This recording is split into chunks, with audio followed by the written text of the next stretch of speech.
শীতের সকালের নরম কুয়াশা ভেদ করে ঢাকার ট্রেনটা চট্টগ্রামের দিকে যাচ্ছিল। জানালার বাইরে সবুজ মাঠ, নদী আর দূরের পাহাড় দেখতে এত সুন্দর লাগছিল যেন ছবির মতো দেখা যাচ্ছিল। রাহাত জানালার পাশে বসে হেডফোনে গান শুনছিল। ওর পাশের সিটে নাজরিন বসল। ওর হাতে ছিল একটা ছোট ডায়েরি। ট্রেন চলতে শুরু করতেই ও একটু হেসে বলল, কিছু মনে করবেন না, জানালার পাশের জায়গাটা একটু ব্যবহার করতে পারি? রাহাত হেসে মাথা নাড়ল। দুজনের মধ্যে ছোট্ট আলাপ শুরু হল। ট্রেনের ঝাঁকুনির সাথে সাথে গল্প এগোতে লাগল। কিছুক্ষণের মধ্যে ট্রেন পাহাড়ি ঝর্ণার পাশ দিয়ে যেতে লাগল। নাজরিন ডায়েরিতে আঁকতে শুরু করল দৃশ্যটা। রাহাত অবাক হয়ে দেখল, সে আঁকছে ঠিক তার মতোই। তুমি আমাকে আঁকছ? রাহাত মৃদু হাসল।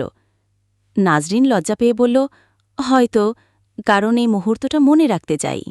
যাত্রা শেষ হতে না হতে রাহাত নাজরিনের দিকে হাত বাড়িয়ে বলল, যদি অনুমতি দাও, এই যাত্রাটা এখানেই শেষ না করি, চলুন আবার দেখা করি। নাজরিন হেসে হাত ধরল। ট্রেনের শিসের আওয়াজের সাথে সাথে জন্ম নিল এক নতুন ভালোবাসার গল্প।